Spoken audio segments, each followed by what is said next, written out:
Comment faire la prière de nuit? Combien de rak'at faut-il faire, Mohammed?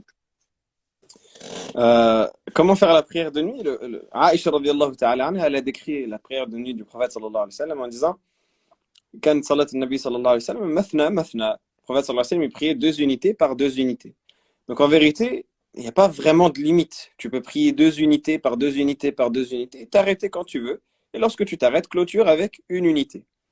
Ce que le prophète sallallahu alayhi wa sallam faisait, c'était que généralement, il clôturait à 12 unités.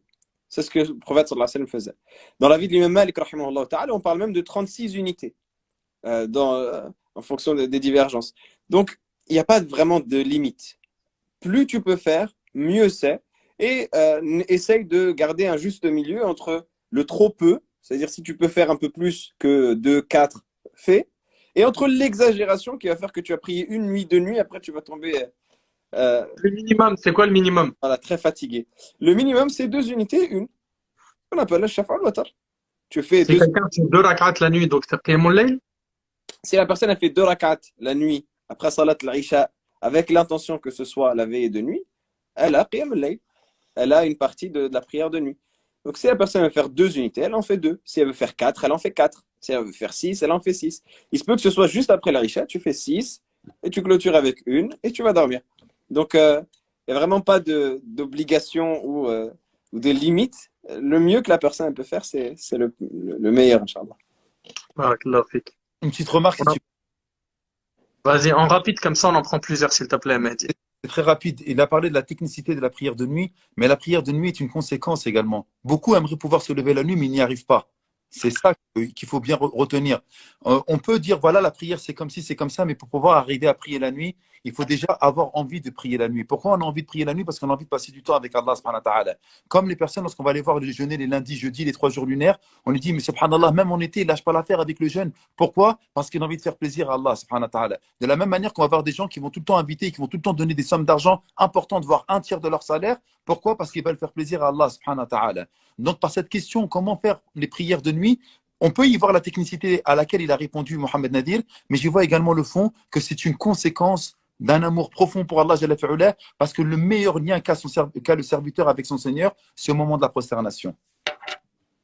Il y a quelqu'un qui a demandé, c'est en lien avec cette question, à partir de comment on calcule le dernier tiers de la nuit. Donc, rapidement, on prend en fait du Maghrib, quand la nuit tombe, jusqu'au Fajr. On regarde il y a combien d'heures et on divise ce temps par 3. Et là, on a accès au dernier tiers de la nuit. Ça sera donc le dernier tiers avant Salat al-Fajr, qui est méritoire, comme vous le savez, car Allah Tabaraka wa Ta'ala descend au ciel de ce bas monde et il dit qui m'invoque, qui me demande pardon, etc. Il y a quelqu'un qui a demandé comment faire pour augmenter sa foi. Je vais ouvrir la porte à la réponse parce que c'est long. Mais on va essayer de lâcher ça en mode flash info. La première des choses déjà, c'est diminue un maximum de la dunya, tu te porteras très bien. Parce que aujourd'hui, malheureusement, on a rempli, on a mis le plein dans nos cœurs de la vie d'ici-bas. Ben, déjà, si tu veux te porter un peu mieux au niveau de ta spiritualité, vide un peu la dunya, vide même beaucoup. Tu t'aperçois aujourd'hui que la personne, elle est là, elle pense à l'argent, aux vêtements. Elle pense au parfum, au téléphone, aux voitures, au confort, à acheter, à renouveler, à ceci, à cela. Voilà ce qui mène à la destruction de la foi si tu te laisses aller. D'accord? Ça ne veut pas dire que tu n'as pas le droit d'acheter des vêtements, du parfum, etc. Mais tu te laisses aller vers ce monde et tu ne mets pas de gasoil pour ta foi, tu ne l'entretiens pas, déjà tu es en train de la détruire. Donc déjà, premièrement, faites-y très attention parce que ça a un impact énorme. Le fait de remplir son cœur de hubbud dunya, l'amour de la vie d'ici-bas. Deuxièmement, faire beaucoup de dua. Qui détient les cœurs? Qui change les cœurs? Le prophète sallam, il a dit, hein,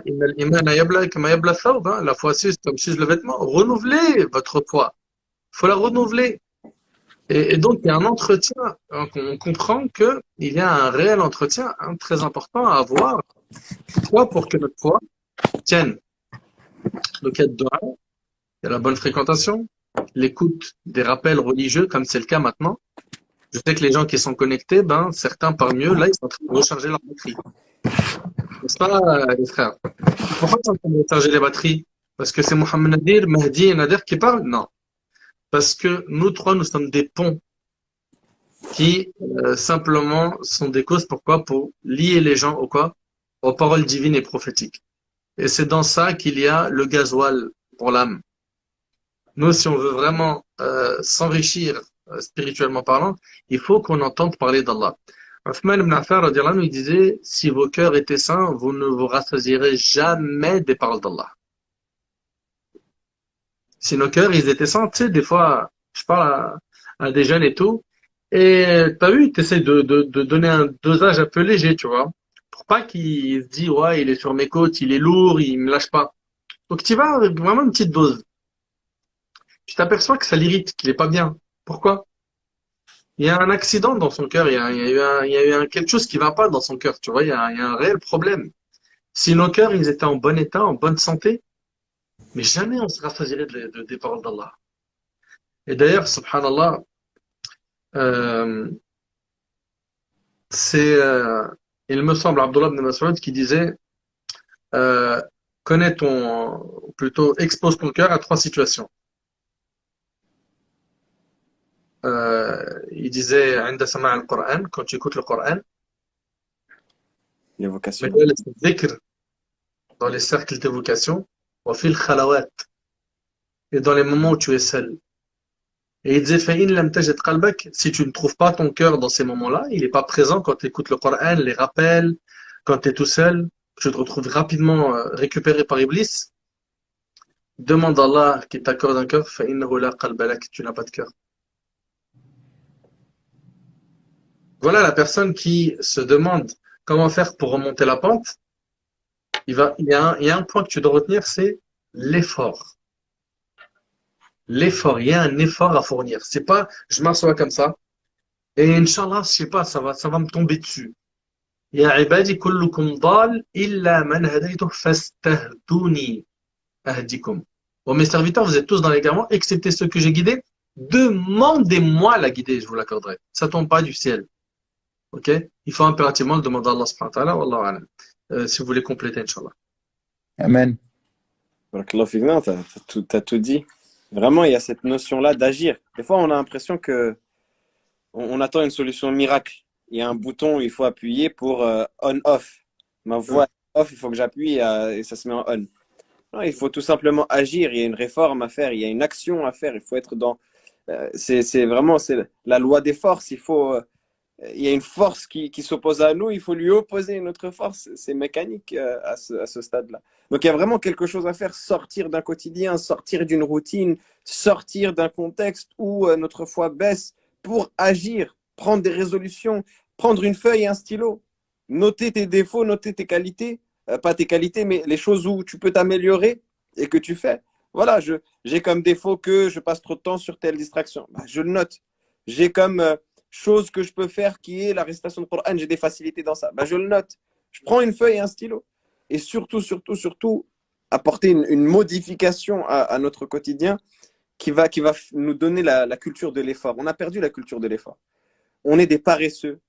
On est des gens avachis sur nos canapés. On se drogue de distraction. Le mot est fort, mais il est choisi à dessein. On est drogué de distraction quotidiennement. Et à chaque fois, je parle pour moi le premier. Le rappel, il vaut pour moi en premier. On est drogué de distraction. L'hyperinformation, on est la société de l'hyperinformation. On est bombardé d'informations partout, de notifications, de messages, de cadenas, de nouvelles tendances, On est bombardé de tout ça. Et on n'a plus cette culture de l'effort. On n'a plus ce sacrifice, cet effort qu'on fait. C'est ça que une des choses que j'essaye de dire souvent à ceux qui posent cette question-là, c'est au-delà de te poser la question qu'est-ce qui va augmenter ta foi et d'avoir, c'est toujours les mêmes choses et notre religion ne change pas. Mais une des choses que tu peux faire, c'est sors, va faire une longue randonnée, monte une montagne, fais de l'effort au point où tu sens que tes poumons, tu vas cracher tes poumons. Et mets ta personne dans une position d'inconfort. Tu vas voir non seulement que ça va briser ta paresse, et ça va te montrer le fait que tu es faible. Ça va te montrer ta petitesse devant Allah subhanahu wa ta'ala, la grandeur de la création d'Allah. Ça va te faire connecter avec la création d'Allah subhanahu wa ta'ala qui va te rappeler le Créateur. Et ça va te sortir de ce cercle vicieux de paresse dans lequel tu t'enfermes et tu continues à glisser, à glisser, à glisser. Ça va faire que, ça y est, tu mets une impulsion, comme dans le moteur, il y a le démarreur. Tu mets une impulsion pour que ça démarre. Et à partir de là, tu vas avoir les outils pour continuer. Mais c'est une petite flamme qui va s'allumer. Et cette flamme-là, il faut l'entretenir. Il faut lui donner du combustible. Il faut faire en sorte qu'elle ne soit pas emportée par les vents. Il faut la protéger de tout ce qu'il y a autour. Donc voilà, vraiment, la foi, c'est cette image-là. Mais agis, fais quelque chose. Moi, je trouve que vous êtes trop gentil. Très sincèrement. La vérité, vous êtes vraiment, vraiment trop, trop gentil. Hein. Bah vas-y, sors tes crocs. Non, je sors pas micro, je dis juste une vérité. Je fais juste un constat, en fait. Ouais, tu peux sourire. Il n'y a pas de souci par rapport à ça, mais c'est vrai, on est trop gentil. Ah, On je est fais toujours pas. là. Cette question-là, on l'a vu passer, pour ne pas dire des milliers de fois, dans nos conférences, à la fin des khutbahs de Jumu'ah. Ma foi, elle est basse par-ci, ma foi, elle est basse par-là. S'il te plaît, comment je vais faire pour renforcer ma foi? Tu vas lui donner des outils, tu vas lui donner des instruments, tu vas lui dire qu'il faut faire ci, qu'il faut faire ça. Il va te raconter sa vie en détail. Mais je n'y arrive pas, mais je ne sais pas quoi, mais je ne sais pas si. J'ai tel ou tel problème. On est beaucoup dans la complainte dans notre communauté. Vous avez tout dit. Vous avez dit oui, il faut faire des efforts. Oui, c'est normal, oui, il faut. Mais non, arrêtez, vous êtes trop gentil. Franchement, je suis sincèrement désolé, vous êtes trop gentil. Bien entendu qu'il faut être doux, que c'est un live pour la jeunesse. Et vous les jeunes, revenez au digne. Bien entendu qu'il faut le dire ça. Mais arrêtez, s'il vous plaît, avec tout le respect qu'on se doit tous les trois. C'est pas comme ça. À mon avis, il y a une chose aussi, c'est qu'il faut. Ouais, je sais, Nedr. Il n'y a pas de problème. C'est un sujet quand même qui est grave. Hein.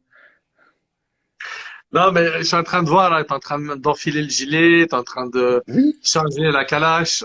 il n'y a aucun problème. Il n'y a Avec pas un encore grand plaisir. des pentes. Mais, mais, Hein? mais j'aimerais juste finir mon propos. Tu sais, à un moment ou à un autre, il faut responsabiliser nos petits frères et nos petites sœurs, Nader. Il est important de leur dire oui, c'est bien, il faut avancer, mais wallah, il faut les responsabiliser. Ad-din la religion, c'est une douceur. Mais lorsque tu vois une personne qui est sur le point de se faire renverser, tu ne peux pas lui dire s'il te plaît, fais attention, il y a le bus qui va arriver, écarte-toi. Tu ne peux pas lui dire ça à un moment ou à un autre. Arrêtez. Ça fait arrêtez, oh. Si c'était une fois, on verrait que cette question, elle vient une fois de temps en temps, mais c'est tout le temps la même question. Comment je vais faire pour renforcer ma foi? On pense que, comme il dit Nadir, et comme tu l'as dit toi, Nadir, c'est une potion magique. Allez, 1 plus 1 est égal 2, c'est comme ça que je vais renforcer ma foi. Mais c'est pas vrai. Mais c'est pas vrai. À un moment ou à un autre, il faut prouver que l'on veut renforcer sa foi et que l'on veut cheminer vers Allah subhanahu wa ta'ala.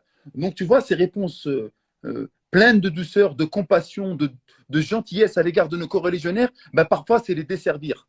Je suis sincèrement désolé. Moi, je le dis honnêtement. Rasulullah sallallahu alayhi wa sallam, il dit quoi? Il a dit la foi, elle augmente avec quoi? Avec l'obéissance et elle diminue avec le ma'asi. Ça y est, sadaqta ya Rasulallah, on s'arrête ici. Next question, prochaine question. Tu veux que ta foi elle augmente? Ben, commence à faire de l'obéissance. Arrête de faire n'importe quoi, arrête de laisser promener ton regard.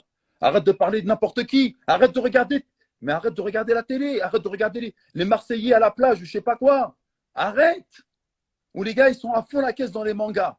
Les mangas, c'est un truc de fou. Eh ben oui, après on dit, ouais, pourquoi ma foi elle est basse? Pourquoi j'y arrive plus? Moi, je dis très sincèrement à mes frères et à mes sœurs qui sont en train de m'écouter, Wallah el adim, qu'Allah, il va vous trouver toutes les excuses possibles et inimaginables pour que vous puissiez avancer et pour qu'il puisse vous pardonner parce que c'est le pardonneur par excellence. Allah, il fera les efforts pour vous pardonner à la seule et unique condition, c'est que vous fassiez également de votre côté des efforts pour que vous vous rapprochiez de lui. Et le hadith, il est clair. Rapprochez-vous de moi d'un enfant et je viendrai à vous d'une coudée. Venez à moi d'une coudée, je ferai un pas vers vous. Faites un pas vers moi, je courrai vers vous. Oh, c'est Allah le Créateur. C'est nous qui avons besoin de lui. Oui, mais comment je vais faire pour augmenter ma foi? Elle est là la question. On va vous donner les outils. Et cette question-là et ces réponses douces, pleines de mansuétude à votre égard. Parce que mes frères, ils sont masha'Allah, tabarakallah. Et bien à la fin, qu'est-ce qui va se passer? Vous n'allez rien faire du tout. Parce que ce n'est pas comme ça qu'on va avancer. C'est comment qu'on va avancer? C'est avec force, sacrifice et consécration. Je suis désolé. Arrêtez, parce que ça suffit les messages. Moi, je sais que MN, il est en train de recevoir pas mal, Ned, il est en train de recevoir pas mal. Nous, les imams, on reçoit pas mal.